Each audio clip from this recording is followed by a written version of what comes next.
I am by nature a cautious person, so I'm going to keep my fingers crossed. When you write for him, and you've written many speeches for him, what does he like to get across when he's actually going according to the teleprompter? You know what? People fault him for being too unscripted. Okay, the fact is, that's what appeals to people when they look at the contrast between him and a totally packaged Kamala Harris. That he comes across as an authentic human being, and of her we have some doubts, right? So all those ad libs, the dancing, all that stuff, the guy's a human, right? We can relate to that. So that's all positive. It's all part of him going off script. So, Frank, you've known him for quite some time now, and anytime you're a speechwriter, you actually get into the mind of the person you're writing for. And of course, you also have written speeches for the family. Who is Donald Trump, the man beyond how he's perceived by the media and by people who really don't understand his brand of politics and his style of politics? Well, he's not an ideologue, right? He's a guy focused on things that work. I mean, that's his, that was his business. And he's applying those business skills to America. And he's saying, there's a lot of stuff out there that isn't working. And if you're a left-wing ideologue, you don't get it. It doesn't matter to you. But he gets it. And the American people get it, that things have not been working for them. So that's, I think, what we need, right? We need something constructive. We need a candidate who's on the side of ordinary Americans and not some elite. And that's what he communicates, and that's what he is. How is he able to resonate with so many millions of people? You've just defined who he is, but how does that messaging from Donald Trump, the former president of the United States, and now running to get elected once again, how does that resonate with the American people who support him? Well, most Americans recognize things are broken. I mean, what's obvious in the polls is we're not happy with the direction of the country. And if we think about it a little bit, we're going to focus on things like crime, right, or immigration. And people on the left say, no, these are really not issues. And that's why we don't believe them anymore, because we know they're issues. And we've had one person saying, this is it, this is the problem, and I'm going to fix it. So it's really simple when you get down to it. He's willing to talk about the issues that really bother people. The other people are willing to try to hide it under all the massive support they get from left-wing media. And Frank, when you talk to him, does he convey to you what his heart's desire is for America? I mean, obviously, on the campaign trail, people can argue about Donald Trump from both sides of the spectrum and both sides of the aisle. But at the end of the day, many people will look at him and say, well, he really does care about the country that he has built his wealth on, as well as the country's status as people perceive us throughout the world. Right. And, I think we also get that he's taken a number of really unfair hits. All the lawfare, all the allegations about him, all the lies that have been tossed about him. So, we get that he's trustworthy, and the messages we're getting from the liberal media, that's not trustworthy. He gets it. He gets it, and he still goes after it, is what I hear you telling me. Why does he stay in the game, in the fight? The only explanation is the guy's a patriot. I mean, look, he's the only guy who ever came to Washington and lost money. Everybody else comes here and they make out like bandits, right? And if they leave office, they've got book deals, they've got all sorts of stuff. He, on the other hand, is less wealthy than he was in 2015. So he's a patriot. He could have easily retired on the basis of, I had a successful term in office, right? I don't need this. The only thing motivating him at this point is he cares about the country. And Frank, where does he think the country is going, and how have you written to that for his speech writing? Well, you know, we've been switching back and forth in the polls, and it's sort of a 3 to 4% right in the middle. And these guys are not ideologues. They're basically patriots. They're liberals. I wrote a book called The Roots of Liberalism to describe all this. And what I've said is that, you know, most Americans have a strong sense about certain things. One of them is we don't like racialized politics. That's something that Democrats do. And we don't like restrictions on free speech. And that's something Democrats do. And we revere the founders of the country. And the Democrats say they're horrible, evil people, and American history is just a list of things that should never have happened. So, you know, that broad middle ground of America resonates to Trump because he, like them, is essentially a liberal. That was my argument in my book. And in your book, The Roots of Liberalism, you state, and I've stated this before in introducing you, that conservatives now are the only liberals left, meaning what's happened to the liberals who were there? Well, if you go back 50 years, there weren't all that great differences between them. I mean, I'm a great fan of Dwight Eisenhower, who is a great liberal, right? The history of the GOP is a history of people like Lincoln and Teddy Roosevelt and Eisenhower, and Trump is, I think, in that tradition, right? Whereas on the left, see, the left believed in free speech when they thought they needed protection, but when they ascended to control, all of a sudden free speech got in the way. It got in the way of their desire to control people and shut people down. So they gave way when they thought they were in power. Well, you know, that's why conservatives are the people who have a vested interest in liberalism. They're the only liberals around right now. From a cultural perspective, right now, the president or the former president of the United States has been dealing with the transgender issue. He's also dealt with the abortion issue. Most notably, he has spent a lot of money in his campaign to address the transgender issue as well as what goes on in schools. Talk to me about that. Where is he going with this in terms of defining what people have stated to him about their concerns about the transgender issue, as well as what's happening in schools with school-age children? Well, you know, first off, you know, Trump is not someone who is, you know, in any sense ideologically opposed to gay people. You know, he's supportive of them. The problem with the transgender issue is it's a matter of people on the extreme left trying to force their views on ordinary Americans.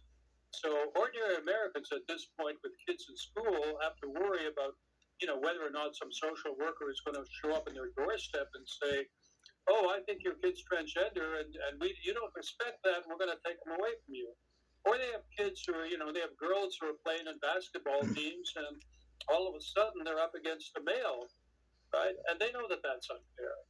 So, you know, when the left so violates ordinary norms of civility and fairness and good judgment in all these issues, it's only because they think they're in power and they can do whatever they want. And that sense of the arrogance of power is something that really is communicated to ordinary Americans.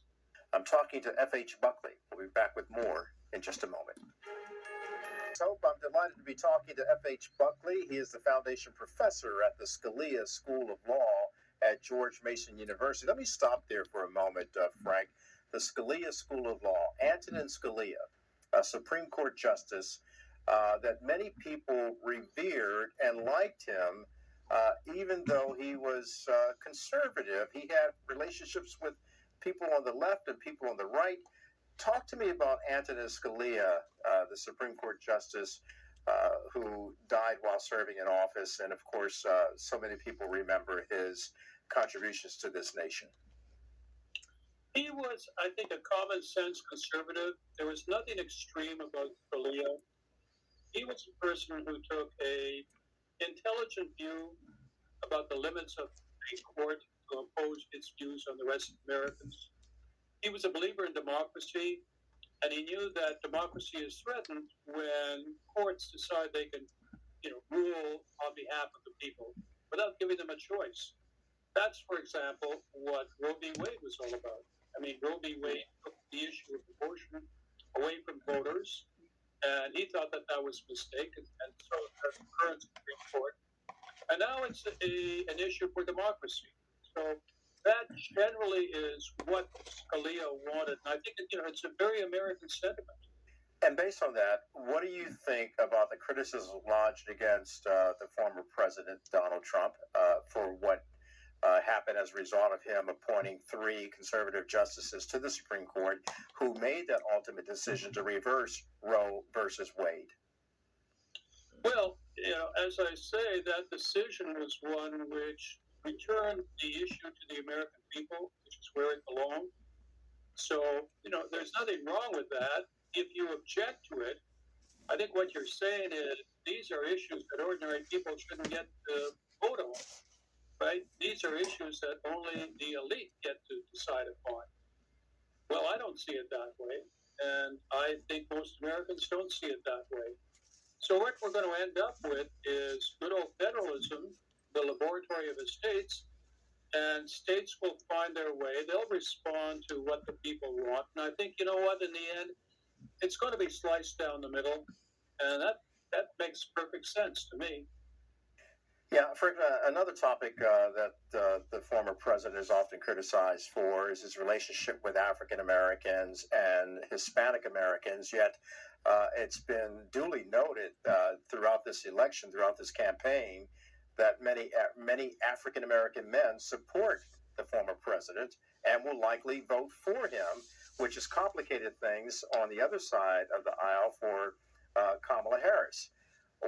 Why do you think the former president has been able to attract so many African American men to support him? Because I think the main victims of liberal policies in this respect have been African Americans. So, when you're talking about crime and crime victims, mostly you're talking about African Americans. If you're talking about people who have problems getting a job, you're talking about immigration, and you're talking about jobs being taken away from them by illegal immigrants. And so black people had it better off during Trump's first 4 years in office, and I think they'd like to give another 4. So you're saying they'd like to have another shot at what they believe they experienced during the Trump years, as opposed to the past 3.5 years of the Biden era. Exactly right.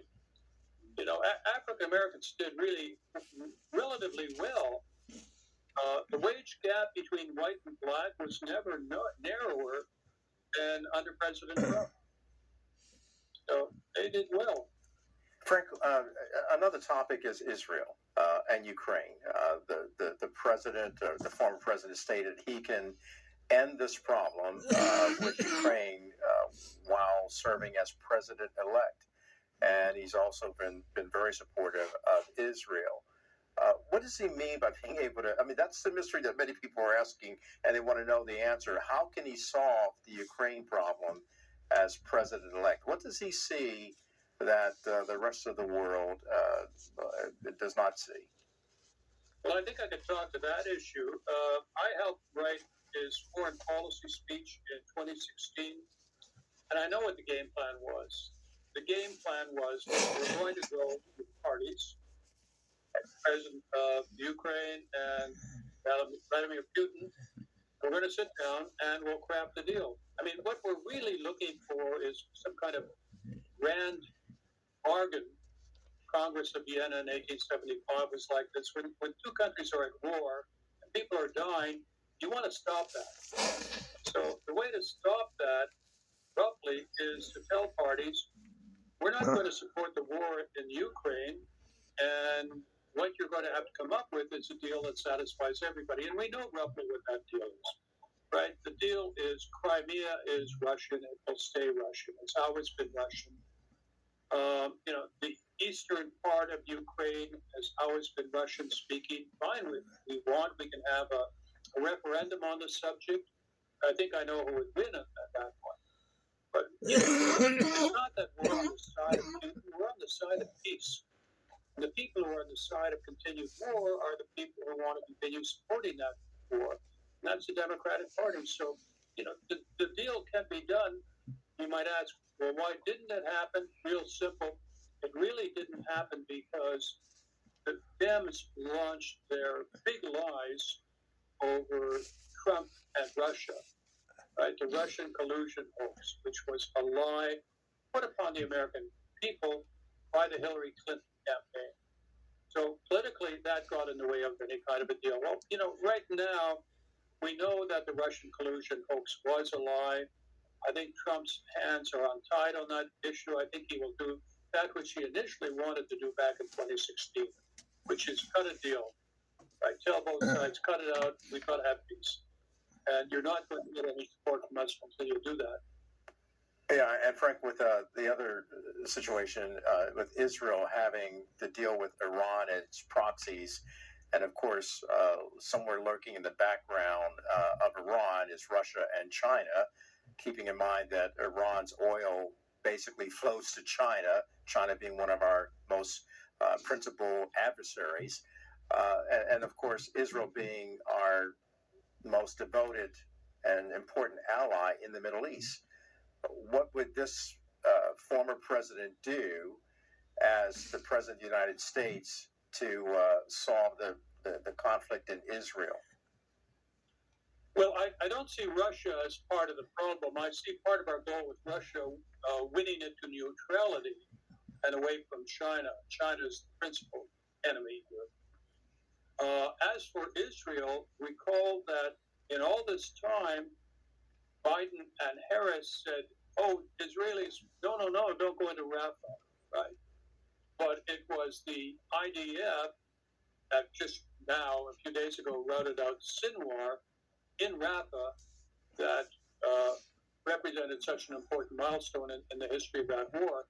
So I think you have to realize that, we don't have permanent enemies, we don't have permanent friends, but Israel's on the side of democracy in this one, and we're friends with it, and we have to support it in its fight against Iran, right? Has been said, if Israel took out Iran's nuclear facilities, that would be a gift to mankind. Frank, another question I've got to ask you is that the former president has a lot of support among evangelical voters. As you know, the Christian bloc is one of the largest voting blocs in America, and it's often overlooked by many candidates on both sides. But yet, Republicans have been very loyal to that base, and that base has been very loyal to the former president. Having said all of that, how do you define the faith of Donald Trump? I think he's a Christian in a kind of Protestant, non-denominational way, but he gets it that Americans are largely a Christian or Judeo-Christian country. You mentioned evangelicals. I should note that the median voter in America is actually a Catholic. Catholics voted massively pro-Trump in 2016, against Trump in 2020. This time, the polls tell us they're solidly pro-Trump. That's the election, basically. Mm-hmm. Yeah, you're talking about a large base of faith-based people who are out there, and most of them, well, many of them rather, are being galvanized to vote. And then some, quite candidly, have chosen to sit it out, believe it or not, because of the former president's bombastic style and some of the things that he's prone to do in his ad libs when he's talking to people. Some of the demonizing of Kamala Harris and other people that he views, the enemy within. How do you square that with Donald Trump when he has to talk to people in a more conciliatory way, as some people are wishing that he would do? I will give you this. He's not your picture of the complete gentleman. Okay? Really? Yeah, I know I'm shocking you, right? But, he's a regular guy, okay? And people react to regular guys. And I think in the end, that kind of slippage will be really slight. I think what's more important is the way in which that block of voters whether it's evangelicals or Catholics or Jewish Americans, have been dissed by the left. They've been left behind. You know? And they know it. I mean, you know, like we're kind of smart enough to understand when people don't like us. You know, you're a professor at George Mason University. We saw last year what happened on many college campuses, some of the elite collegiate institutions, halls of academia, where people were protesting in the streets, saying death to Israel, death to America, and demonizing and going after Jewish students. How did this former president look at that? And is that an issue that he would address if he becomes the next president of the United States? We're talking about something that's happening on college campuses, so it's a university problem. Whoever thought, by the way, in the past, we'd see mobs, pro-Hamas mobs in university? Whoever thought that? Right? It's like the dark days of Nazi Germany. Well, you know, much of this is a university problem, and much of it is a city police problem, and much of it is a state problem, but it's also a national problem, because what we're doing is we're sending a lot of federal money to those institutions, and we got to think about stopping that, right? I'll tell you one thing about university administrators. I mean, they may be Democrats, but more than anything, they love money, right? And if you tell them we're going to cut off the money, nothing will get their attention faster than that. That's something the feds can do, and that's something the Donald Trump presidency can start thinking about. I think we're going to directions like that. And would he perhaps put the Abraham Accords back on the table? He will certainly try. I mean, the Abraham Accords were one of the great foreign policy triumphs in the last 50-odd years. Look, I know the foreign policy people in the Trump administration, and I kept saying, because I was close with Jared, what about this? What about some deal? And they said, oh, that's crazy. That'll never happen. Well, Jared was smarter than he was, than they were. What's your hope for America? My hope for America is that it's a very profound hope. And whatever happens in the near future, Americans are a decent, charitable, benevolent, sensible, liberal people. And in the end, it's going to turn out. Okay? That's an expression of faith, my friend. F.H. Buckley, Foundation Professor at the Scalia School of Law at George Mason University. He's just written a new book that many of you should check out, The Roots of Liberalism, and he's the speechwriter for Donald J. Trump. Appreciate you being on the program tonight. Thank you. Thanks so much for having me. All right, Frank. We're coming back with more in just a moment.